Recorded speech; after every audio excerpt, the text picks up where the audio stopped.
Bonsoir les idiotistes, j'espère que vous allez bien. Alors aujourd'hui une vidéo plus courte que d'habitude parce que c'est vrai que les dernières vidéos étaient quand même un peu longues et je m'en excuse auprès de vous. J'ai du mal à faire court, alors je vais essayer de faire un peu plus court cette fois-ci avec le point sur le cours du Bitcoin, hein, puisque c'est les talons des crypto-monnaies. Les talons or c'est le Bitcoin pour l'ensemble des crypto-monnaies, et puis je dirais un mot sur le narratif du moment, puisque le narratif du moment, eh bien, ce sont les mêmes coins,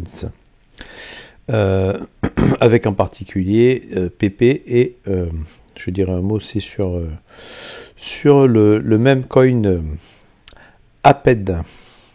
Alors quelques mots tout d'abord au sujet de la plateforme avec laquelle je suis en partenariat. Il s'agit de la plateforme BitGet qui propose, vous voyez ici, un nouveau listing DEG, 2GIS ou DGIS DEG, donc la crypto-monnaie DEG, qui va être listée sur Candy Bomb.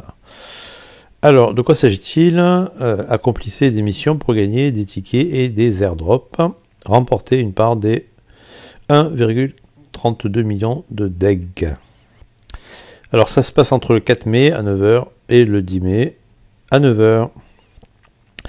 Nous sommes ravis d'annoncer que DGIS va bientôt être listé sur Candy Bomb.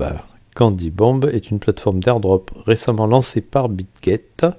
Les utilisateurs qui accomplissent des tâches et obtiennent des tickets gagneront des tokens. Le projet, c'est un protocole de protection tout en un basé sur Avalanche. Son objectif ultime est de construire une plateforme universelle de protection crypto. Donc on est vraiment dans quelque chose d'actuel, de pertinent, et de façonner un écosystème de protection décentralisé. Les services de gestion des risques de DGIS comprennent principalement la fourniture de mécanismes d'assurance pour protéger les utilisateurs contre le piratage et d'autres risques de sécurité. L'objectif est de fournir aux utilisateurs un environnement de trading et de gouvernance plus sûr et plus fiable, tout en leur proposant des mécanismes d'assurance ou de récompense afin de les inciter à contribuer à la sécurité et à la stabilité de la plateforme. Donc voilà, donc ça c'est donc un projet qui va voir le jour, vous voyez, demain, à partir de demain, nouveau listing. Avec ici, alors vous avez tous les détails. Vous pouvez, si vous n'avez pas de compte BitGet, profiter du lien d'affiliation que je propose en description de cette vidéo pour avoir une remise sur les frais, notamment les frais de transaction et d'autres avantages. Donc, je dirais un mot sur PP avec ici une phase, vous voyez, de range de consolidation. En l'occurrence, nous avons ici un regular flat a priori. Après, on va peut-être former aussi un triangle isocèle ici. Nous verrons. Quoi qu'il en soit, nous sommes bel et bien dans une phase de réaccumulation, plus exactement, puisque nous en avons eu une ici, accumulation. Ici, vague motrice, vague 3. Réaccumulation, donc vague corrective, pour former notre vague 4, ici en vert, donc 1, 2, 3, 4, et puis 5. Et là, je m'attends à ce que le cours aille chercher des objectifs, vous voyez, aux alentours des 61,8 ici. 61,8, alors le Fibo, c'est bas de la vague 1, haut de la vague 3, bas de la vague 4. On obtient ce Fibo-là, 38,2, 61,8, qui est particulièrement fiable, en tout cas, lorsque nous sommes ici en mode logarithmique, vous voyez, que le cours a bien pumpé. Un laps de temps assez court. Vous voyez qu'on a déjà supprimé un certain nombre de zéros ici. Et là, en l'occurrence, ça fonctionne. Ça fonctionne assez bien. Alors, je vais vous montrer d'ailleurs, du coup, sur le Shiba Inu, qui est aussi un même coin. Et vous voyez que nous avons eu ici, donc ça c'était en septembre 21, hein. Septembre, octobre, novembre, le pump a été relativement bref. Mais vous voyez que, qu'est-ce qui s'est passé? Ici, on a eu cette phase d'accumulation. Alors, on a formé un schéma Wyckoff d'accumulation, d'ailleurs, hein, avec un SC, AR, Spring. Et vous voyez qu'ensuite, on est sorti du range. Et ici, alors je vais passer ici en daily, vous allez voir que on est allé former un triangle de contraction, vous voyez ici en A, B, C, D, E, avant de former une dernière vague haussière, donc cette vague 5 ici, là, vous voyez, vague 5, donc vague 1, vague 2, vague 3, vague 4 et vague 5. Donc voilà ce qui s'est passé, ça c'est sur le Shiba Inu. Alors on pourrait faire la même chose avec le Doge, hein, mais le Doge a plus d'historique, il est plus intéressant le Doge à mon sens, dans cette catégorie des mêmes coins. Mais voilà, alors comparaison n'est pas raison, mais on compare quand même, vous voyez ce qui s'est passé avec le cours de cette crypto-monnaie, qui a bénéficié aussi à un moment donné eh bien du narratif hein, autour des mêmes coins. Et vous voyez qu'ici, donc on a eu cette vague corrective, cette réaccumulation avant d'avoir cette dernière vague 5 ici. Ensuite, on a eu une très très grande phase, vous voyez, corrective. Donc cette vague corrective, la vague 2, hein, alors je repasse ici en weekly, voilà. Donc en weekly, structure a priori en W, X, Y, hein, A, B, C, et ensuite de nouveau un zigzag, donc double zigzag. Et puis là, on aurait posé un bottom en décembre 2022, hein, en même temps que le Bitcoin, un peu plus tard. Et nous aurions déjà là formé une vague 1, et nous serions en train de former cette vague 2, avant ensuite de venir former une vague 3, puis 4, puis 5. Voilà, bon, on n'est pas là à nous arrêter sur le cours du Shiba Inu, hein. C'est simplement à titre de comparaison. Donc ici, ce qui nous intéresse, c'est la crypto-monnaie qui bénéficie eh bien, de la hype. Et la hype, c'est autour de cette crypto-monnaie-là, PP, qui a déjà accompli de belles performances. Vous voyez, parce qu'ici, on a vu que le cours a augmenté de plus de 1000%. Donc on a déjà fait un x10 ici, et même largement plus. Hein, ici c'est sur la plateforme BitGate, mais en réalité, cette crypto-monnaie a été lancée sur Uniswap, avant d'être lancée sur les exchanges. Et donc le cours avait déjà pumpé, hein, il avait déjà fait du x10, ou je ne sais pas combien exactement, mais vous voyez, alors là par contre, depuis son listing sur BitGate, vous voyez qu'on a déjà fait alors formation d'une vague 1, puis ensuite vague corrective en zigzag ABC, et puis ici, vous voyez, on est allé chercher donc l'ATH, pile poil les 423,6. Donc là c'est ce Fibo là, hein, Fibo de prolongation de Fibonacci selon la tendance.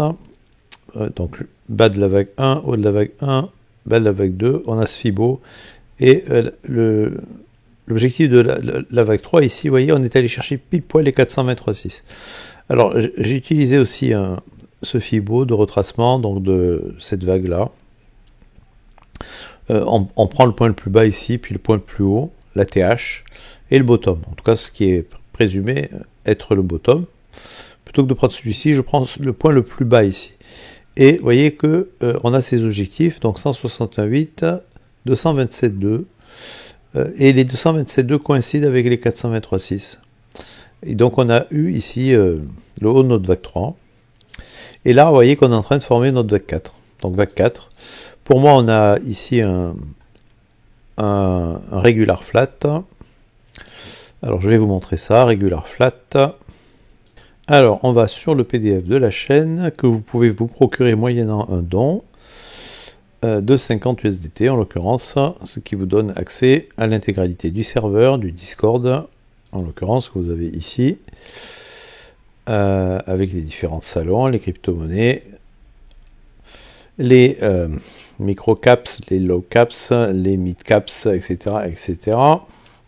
Et puis vous avez ce PDF, donc 250 pages, qui explique dans le détail, mais de manière simplifiée, la théorie des vagues d'Elliott. Et donc ici, on va chercher donc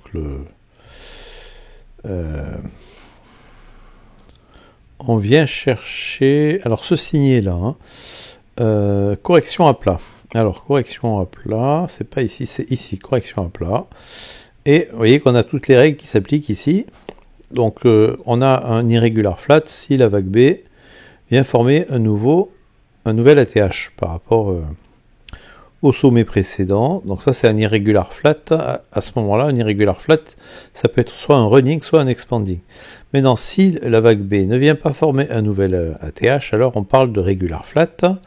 La vague B, c'est un rebond de 90%, mais ça peut aller jusqu'à 100%, voire 105 maximum de cette vague A. Et ensuite, on a les objectifs. Donc pour la vague C, s'il s'agit d'un running 68-100%, expanding, vous voyez qu'on a on peut même aller jusqu'à 268, et puis régular 68-100%, voire 105 de A. Donc voilà, on a les règles qui s'appliquent ici. C'est ça l'intérêt du PDF, c'est qu'en un seul coup d'œil très rapide, on a toutes les règles qui s'appliquent de Fibonacci, etc. et les vagues d'Elliott. Donc je retourne ici sur le cours de la crypto-monnaie qui nous intéresse, et vous voyez qu'on a bel et bien formé vague A, vague B, et la vague B n'est pas venue former un nouvel ATH, mais pas loin. En fait, on est venu former un double top quasiment, on appelle ça un double top, avec un sommet qui est quasiment, vous voyez, au même niveau que le précédent, mais pas tout à fait. Donc là, on est entre les 90 et les 100%. Vous voyez, si j'agrandis ici, on voit ça mieux. Hein. Vous voyez qu'on est là, donc on est quasiment à 100%. Et ensuite, alors on a cette vague-là, qui est la vague C, qui doit être formée par une vague motrice, mais descendante. Parce qu'une impulsive, en l'occurrence ici, on a une diagonale terminale, mais elle n'est pas forcément... C'est pas forcément une vague haussière, ça peut être une vague baissière, et en l'occurrence ici c'est une vague baissière. Vague A, vague baissière, vague B, ici un zigzag, vague A zigzag, et ensuite on a la vague C qui doit être nécessairement une structure en 5 vagues. Donc moi je l'ai décompté de cette façon-là, vague 1, vague 2, vague 3, vague 4 et vague 5. Pour moi on a posé notre bottom ici, bottom, et ensuite on doit venir former cette vague-là. Alors est-ce que on a vraiment posé un bottom? Le cours va peut-être corriger encore un petit peu, hein. Mais je ne pense pas. Pour moi, on a posé un bottom, et ensuite ici, on a l'objectif. Alors 38,2, 68, moi je privilégie les 68, en plus ça correspond aux 268 de ce Fibo ici, là, de retracement de cette vague-là, de la vague A. Donc je verrai bien une vague 5 qui irait chercher cet objectif. Et donc du coup par rapport à ce bottom là, vous voyez qu'on pourrait faire du plus 366% à peu près, hein. Plus 300, donc on fait du x4 ici, voire plus même, hein, et x4 x5, ici on vient chercher les 0, alors 0, 0, 0, 0, 369 ou 37, enfin, ouais, voilà, à peu près, hein. Donc, pourquoi cet objectif? Alors, vous remarquerez que le Shiba est allé chercher cet objectif. Vous voyez, j'ai placé ici, pareil, hein, le même Fibo. Alors, 2 secondes, voilà, ici. Donc,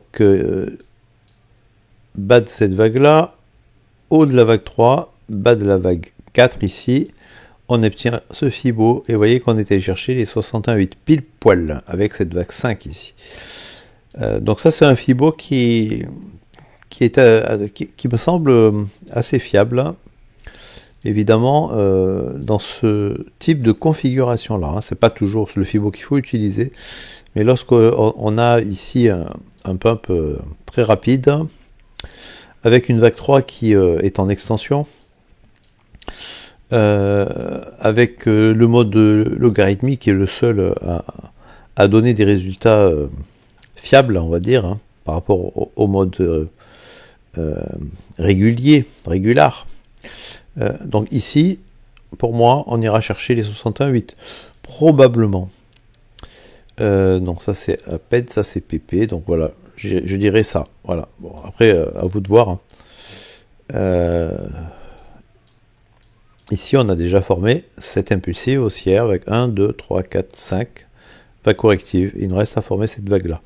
Alors pour cette crypto-monnaie là, donc APED, A-P-E-D, que vous pouvez acheter, vous voyez, alors ici c'est sur Poloniex, mais vous pouvez l'acheter sur la plateforme MECX, par exemple. Ou plutôt d'ailleurs MEXC, une plateforme que j'aime bien personnellement. Vous trouverez d'ailleurs un lien en description de cette vidéo si vous n'avez pas de compte sur cette plateforme. Cette plateforme liste pas mal de nouveaux projets des crypto-monnaies avant les autres plateformes. Et elle les sélectionne de manière tout à fait opportune. En tout cas, c'est ce que je pense personnellement. Donc j'aime beaucoup cette plateforme. Et elle est complémentaire par rapport à la plateforme Binance, par exemple, ou BitGate. Et alors ici, vous voyez qu'on est venu former cette vague-là. Alors pour moi, on a formé une vague 1, vague 2, pareil, donc bottom. Ici, on a une vague 1 en leading diagonale, pardon, vague 1, vague 2, 3, 4 et 5, donc zigzag, zigzag, zigzag. Leading expanding diagonale. Alors les règles s'appliquent ici, hein, allez voir le PDF, mais tout s'applique. Voilà, donc vous voyez qu'ici on a l'expanding diagonale, soit en leading, soit en ending. Donc en l'occurrence ici ça serait une leading, évidemment, vague 1, vague 2, vague 3, qui est plus grande que la vague 1, vague 4, qui est plus grande que la vague 2, et puis une grande vague 5. Et là c'est a priori ce qu'on a eu. Vague 1, 2, 3, 4 et 5. Et ensuite, forcément, vague corrective, vague 2, ici. Et là, je m'attends personnellement à ce que le cours vienne chercher des objectifs assez élevés. Surtout avec une ligne diagonale, en règle générale, la vague 3. Lorsque la vague 1 s'avère être une diagonale, est en extension. Donc on peut venir chercher les 423,6 ici. Ou les 261,8 et non pas l'objectif classique des 161,8. Donc vous voyez qu'on pourrait venir chercher un objectif des 423,6. En l'occurrence, ici on est à 35 $. Ensuite, vague 4. Donc là, on pourrait faire retracer à hauteur de 23,6 ou 38,2. 50%, 61,8, ça c'est dans des cas rares, 38,2, pourquoi pas. Donc on pourrait aller chercher cet objectif des 423,6, puis 38,2, et enfin former cette vague 5 pour aller chercher un objectif qui pourrait être celui ici des 423,6 par exemple, ou des 168 ici. Donc là, bon, il y a quand même pas mal de fibos, mais ça c'est des fibos que j'utilise. Et vous voyez qu'à ce moment-là, on pourrait aller chercher les 100 $. C'est pas exclu, donc faire par rapport à ici au bottom qui est de 1 et quelques $, ben on pourrait faire quasiment du x100. C'est pas du tout exclu avec cette crypto-monnaie, d'autant que la liquidité qui est allée sur cette crypto-monnaie, PP, peut très bien à un moment donné, vous voyez, se déverser cette liquidité-là sur celle-ci qui n'a pas encore bien pumpé, qui n'en est qu'à ses débuts. Et qui a été listée aussi d'ailleurs. Alors celle-ci c'est sur MEXC notamment, et sur d'autres plateformes, peut-être même encore sur BitGate, à vérifier. Donc voilà pour les objectifs de ces deux crypto-monnaies, qui me semblent, dans l'immédiat, en tout cas à court terme, vous voyez, pouvoir aller chercher des objectifs assez hauts.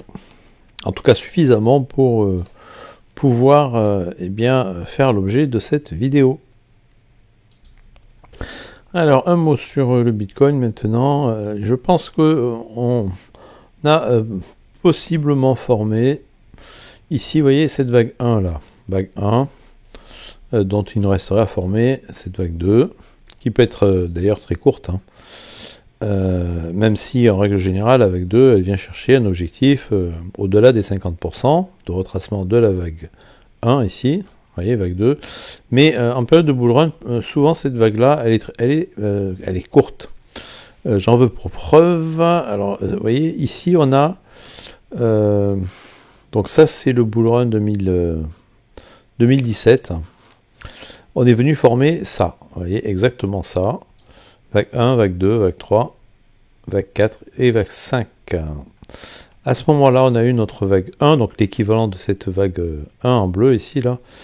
Vague 1, puis vague 2. Et vous voyez que la vague 2 ici, elle est allée chercher... elle est allée chercher quoi? Elle est allée chercher un objectif tout à fait modeste. Vous voyez, ici, on est allé chercher les à peine 50%. C'est ça, hein. Ouais. Même pas. 38,2.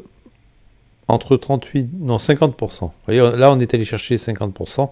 Et par contre, alors, pour ce qui est de ce bull run, vous voyez, post-Covid, crack, on a eu le crash Covid ici. Vous voyez qu'on a eu une vague 1, 2, 3, 4, 5. Et là, vous voyez que la vague 2, elle a vraiment été très courte ici. Hein. Ça, c'est quoi? C'est à peine... on a retracé ici... hop.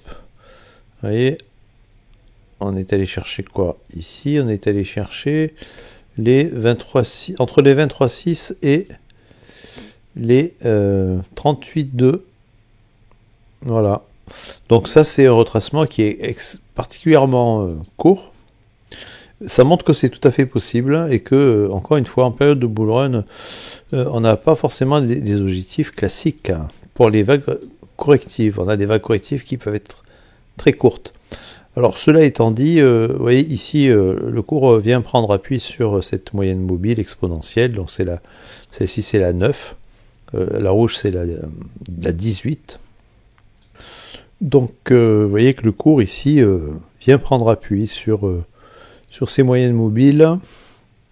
Là je suis passé en daily, mais en weekly c'est encore plus significatif.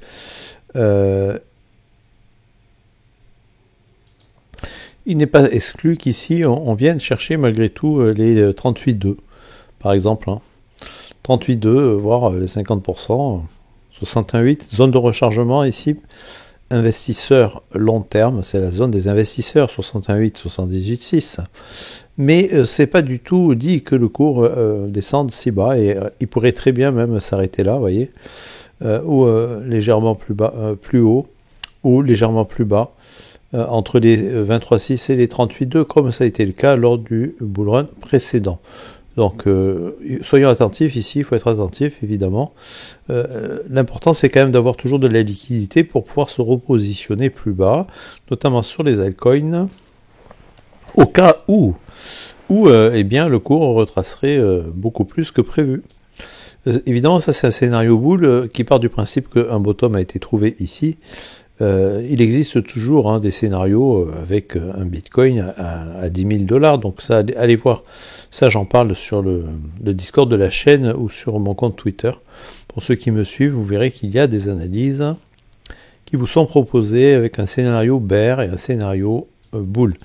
Donc pour ma part, je privilégie ce scénario qui est un scénario bull. Voilà.